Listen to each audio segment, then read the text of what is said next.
Hey, what's going on, everybody? My name is Corey, better known as the Seaman, and I want to welcome you to another edition of the Seaman's Cinema Sit Down. Now, my game plan was to start in the old chair and talk about a movie and then dive into some trailer reactions that we had to finish catching up on from yesterday. But, Mr. Dom Toretto, he just doesn't really care what my schedule is, and he went and dropped the Fast 9 trailer, which you can see right up there. But now we pause on the trailer reactions to shift gears over to the movie world. This Friday, this movie drops on digital, so you'll finally be able to rent it if you haven't been able to go to the theaters. And I was shocked that I had to wait a couple weeks. At this point in the game, I like to try to find theaters that are basically empty. And the first couple weekends for this movie, there were pretty much always a decent amount of people in the theater, so I stayed away from it.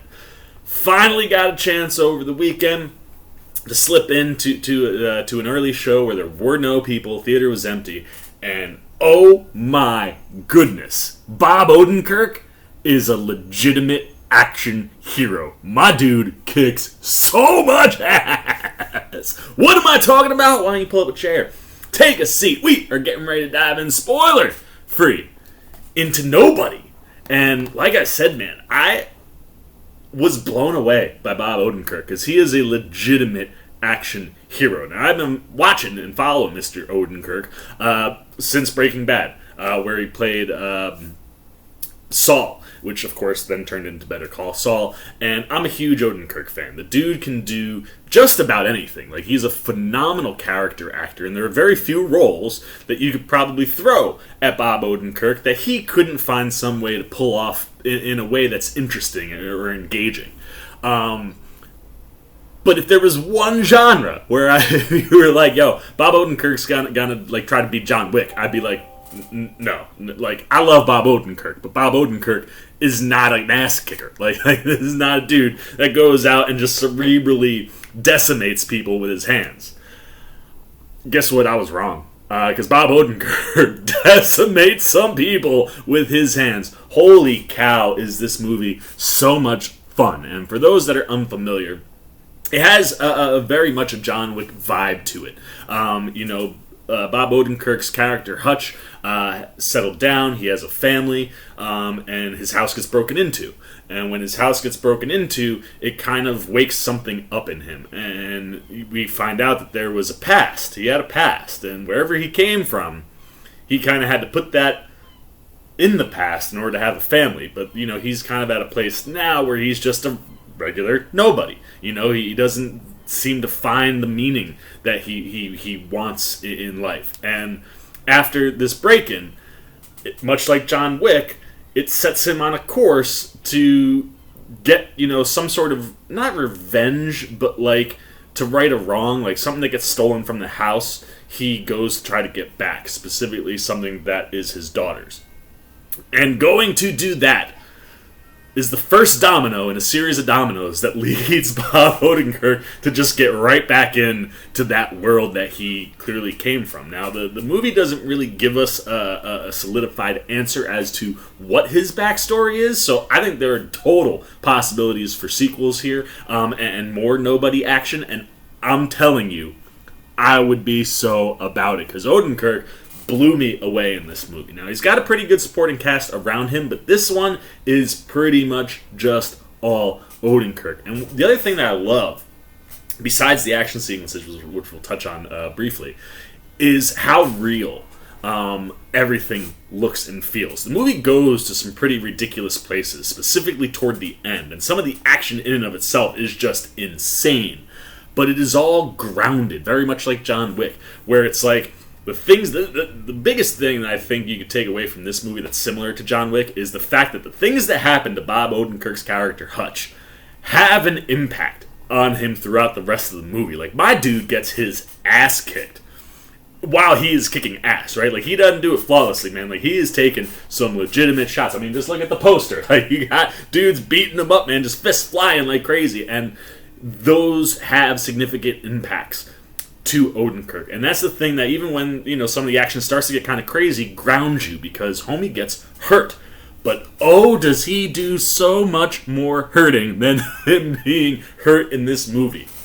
The opening action sequence, I guess, takes place about 10-15 minutes into the film after this break-in, and it ends up with him getting onto a bus. Like, he goes and does some stuff, and then he's going home. And while he's going home, something happens on this bus that, leads to one of the best hand-to-hand action sequences I've seen in a movie, probably since any of the John Wicks. Like, what they pull off inside this bus is insane. And it is pretty much all Bob Odenkirk. Like, I'm sure he has a stunt double somewhere in the movie, but when you're watching it, it looks, it feels, and 90% of the time you are seeing Odenkirk's face as he just decimates dudes. And I gotta give Bob Odenkirk, like, all the credit in the world, because when you look at the acting side of this, like, there are plenty of moments that allow Odenkirk to do things that he's really good at. Like, some of his back and forths and some of his responses to things and the way that he responds to things that are happening around him,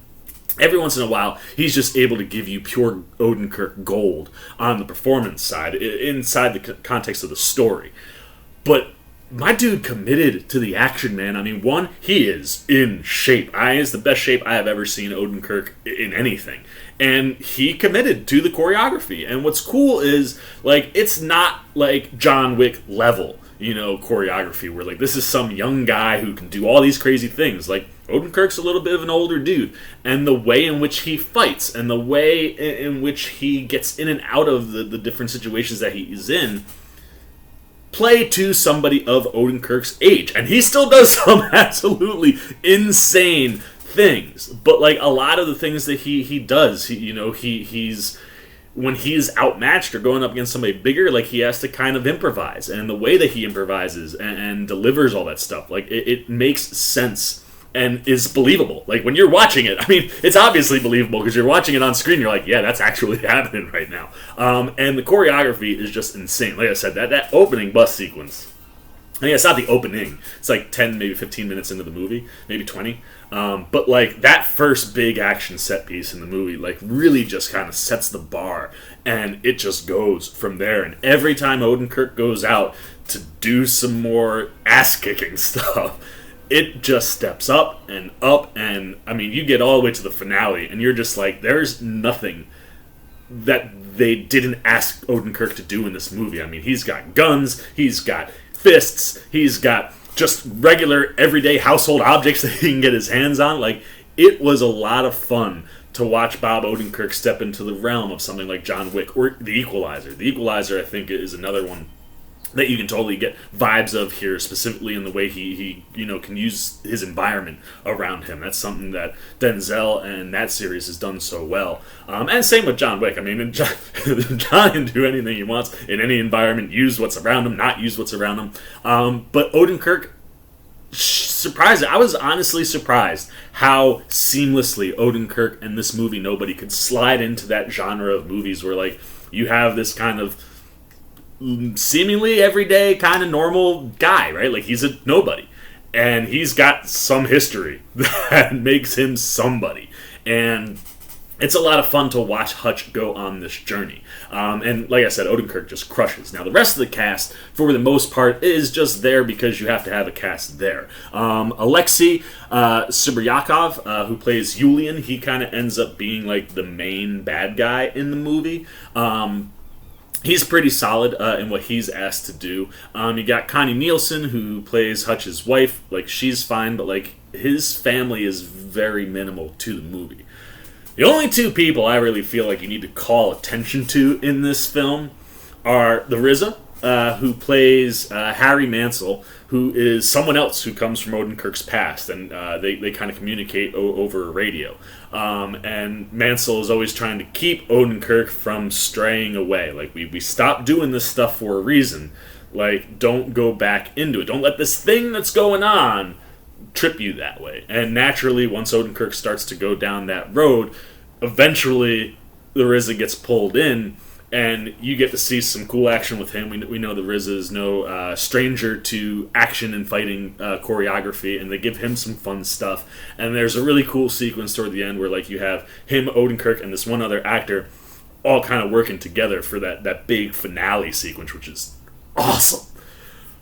But co-MVP of the movie, right? Not just Mr. Bob Odenkirk, but co-MVP of the movie is Mr. Christopher Lloyd. Oh my gosh. Anytime Doc shows up in anything, man, I get ecstatic. I grew up watching those Back to the Future movies religiously, and Christopher Lloyd was just one of my favorites. And he's one of those actors where it's like so identifiable to that character. Like, he is Doc so much that, like, every once in a while when you see him do other things, I always get super excited. And this, much like Odenkirk, is not a movie I would expect Christopher Lloyd to show up in.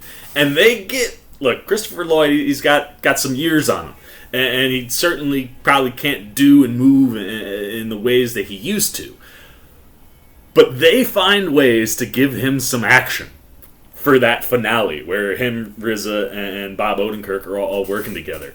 And I tell you, I have not lit up like this in a movie watching in forever. But every time Christopher Lloyd is on screen, the grin across my face, like, it hurt my cheeks, man. And much like Odenkirk, it's so fun to watch Christopher Lloyd be put into a movie and put into scenarios where you would never expect to see him. Like, I wouldn't have ever expected, to see Lloyd do anything like this in his heyday or his prime, let alone the back half of his life. I think he's 83 right now, which means plenty of good years still ahead for Christopher Lloyd. But, like, he looks like an 83-year-old man, and he gets to do some really fun things where I was like, hot damn, good for you, Christopher Lloyd. Like, getting out there and doing some action. And he, like I said, like, I was lighting up the whole movie because he is funny, man. Like, he really finds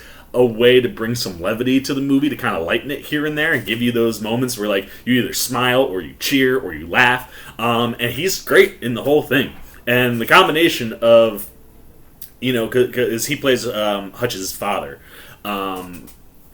David. And between David and Harry, you kind of have these 2 points of reference that Odenkirk kind of goes to occasionally throughout the movie, and then you get to see them kind of all pulled in. And while, those roles are minimal for the RZA and Christopher Lloyd, they really do add to the film and just help support and boost Bob Odenkirk. And like I said, this whole movie is all Bob Odenkirk, dude. Like, he knocked this out in a way I never in a million years would have expected. And perfect timing to be talking about Nobody, because it comes to PVOD and digital this weekend. I believe it drops on Friday.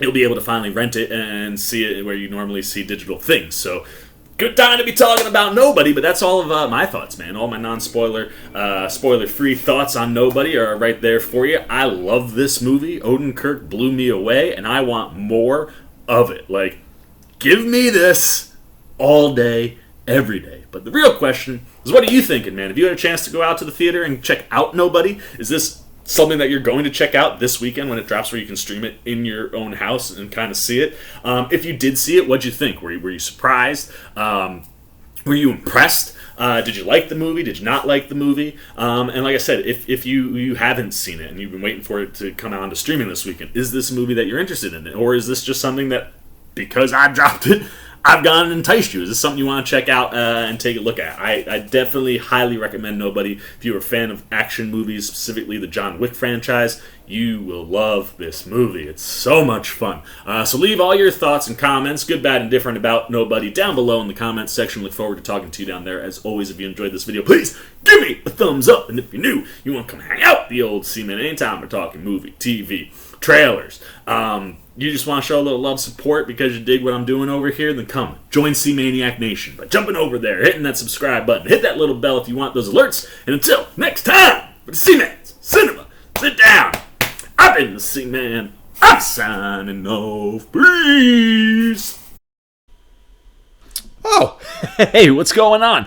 You must be sticking around because you're looking for more content featuring this guy. Well, guess what? You're in the right place. You can check out more videos right here and right here. And if you have and you want to come join that C-Maniac Nation, you can hit that subscribe right over there.